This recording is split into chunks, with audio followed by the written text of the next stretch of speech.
AIMIM's chief Owaisi has slammed the hijab verdict, saying, for the freedom of India, our elders had sacrificed their lives. Today, in the same India, our daughters are being asked, why do you wear a hijab? That is what the AIMIM chief Assaduddin Owaisi had to say. Let's also listen in to his reaction.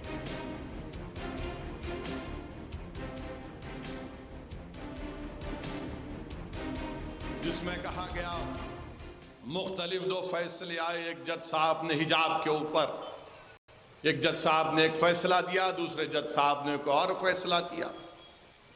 तो 3.5 घंटे आज माशाल्लाह TV पर हमको बिठाया गया और सवालात तो हमसे ही होते हैं। अल्लाह का करम था, सदका था नबी करीम सल्लल्लाहु अलैहि वसल्लम का, औलिया अल्लाह की दुआएं थीं, शेख अबुल हसन शादली का खास करम था। मेरे अजीज दोस्तों और बुजुर्गों, इस मुल्क में हमारे वतन अजीज को, जिसको हमारे बुजुर्गों ने अपने खून पसीने से इसको अंग्रेजों की गुलामी से आज़ाद करवाया, जिसमें अल्लामा फजल खैराबादी की अजीम कुर्बानी, जिन्होंने काला पानी की सजा को कबूल किया, वहीं आप शहीद हो गए। आज वतन अजीज में हमसे कहा जा रहा है कि आपकी बेटियां हिजाब क्यों पहनती हैं। हिजाब के ताल्लुक से कहा जा रहा है कि नहीं, ये तो आपकी बैकवर्डनेस की, पसमानदगी की निशानी है। For more details, let's quickly go across to our correspondent Swastika Das, who's on the phone line. Swastika, important to contextualize what Owaisi has to say. He's, of course, alluding to the dissenting opinion also that has been presented by one of the judges, but clearly questioning the freedom granted in this country. Well, Mr. Owaisi has categorically maintained that the Karnataka High Court judgment was bad in law and has something that puts the Muslim community at the reverse gear. And this is something yesterday when the Supreme Court stalemate continued, even as we are still waiting for a final verdict once the larger bench comes to picture on the hijab issue. Owaisi has said that he has come out in full support of what Justice Julia had said. He's saying that the freedom of religion is a fundamental right, and because of the hijab issue, his main contention is that a lot of women, and especially young girls who have to sort of stick to these conservative rules and regulations at their homes, are now at the risk of losing their education because because their families won't allow them to pursue education without the mandatory hijab. Now, Mr. Owaisi has also argued, though this is open to contention, that wearing of hijab or some kind of head covering is an essential religious practice, even though many people within the Muslim community itself, including in the likes of Kerala Governor Arif Mohammed Khan, saying that it is not part of the TRP. While the debate over that continues, Mr. Owaisi yesterday, in fact, while addressing a mass gathering here in Hijab, said, जिस भारत की आज़ादी के लिए हमारे बुजुर्गों ने अपने जानों की कुर्बानी कर दी, आज उसी भारत में लोग पूछ रहे हैं कि हिजाब क्यों पहनते हो। So basically what Asad Owaisi has categorically mentioned, and he's also urged the All India Muslim Personal Law Board to ensure that justice is served in the direction of the hijabi girls, especially those who had petitioned for it in Udupi, saying hijab is our essential right and so is our education.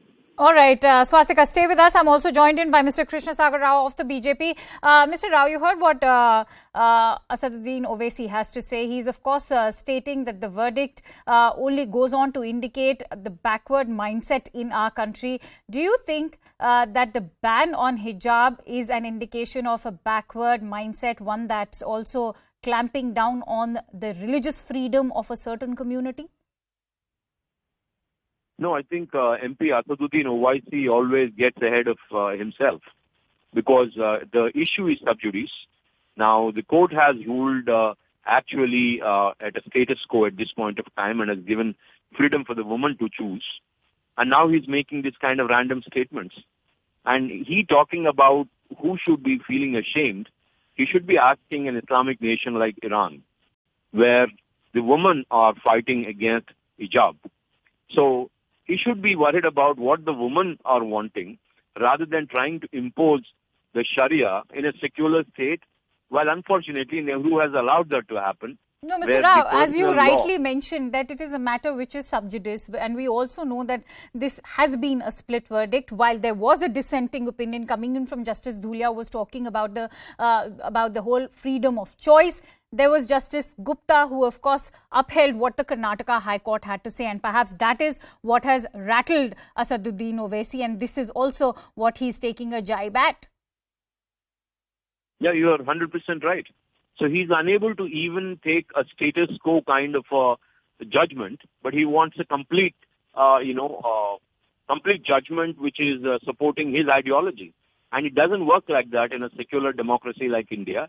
And especially as it is sub judice, we have to see what the Supreme Court will rule. Right. Do you not think that leaders like Assaduddin Owaisi, instead of talking about hijab as a matter of choice, should also rather focus on educating those families of the Muslim community where girls are donning the hijab, so that they do not stop the girl child from going to school and in fact continue taking or receiving their education? See, I'll not get into the minor and micro issues, but I can straight away say that the Uniform Civil Code is the only answer for these kind of people who would draw lines on the basis of religion.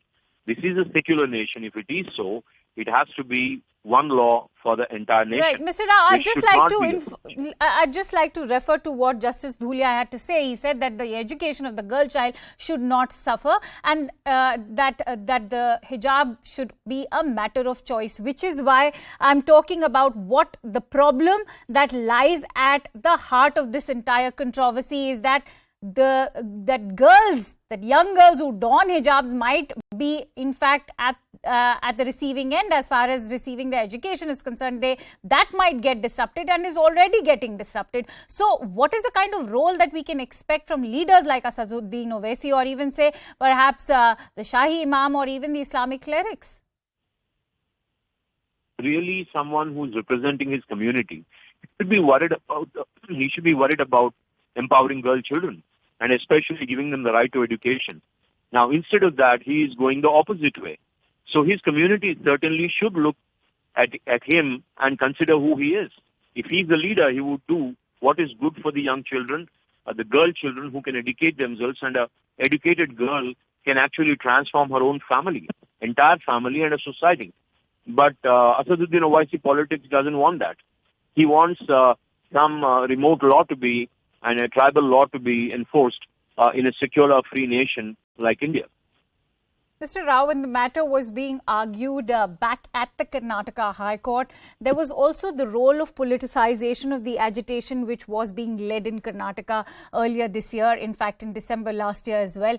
The role of PFI and how certain individuals were being influenced by a banned organization like PFI back then. Do you think that the hijab is an issue which has been politicized beyond imagination? 100% politicized. Otherwise, what does political leaders have to do with a social norm? And that too, a norm which is way before civilization, and which is completely irrelevant in the times we live in. The entire world is fighting against it. Even Islamic nations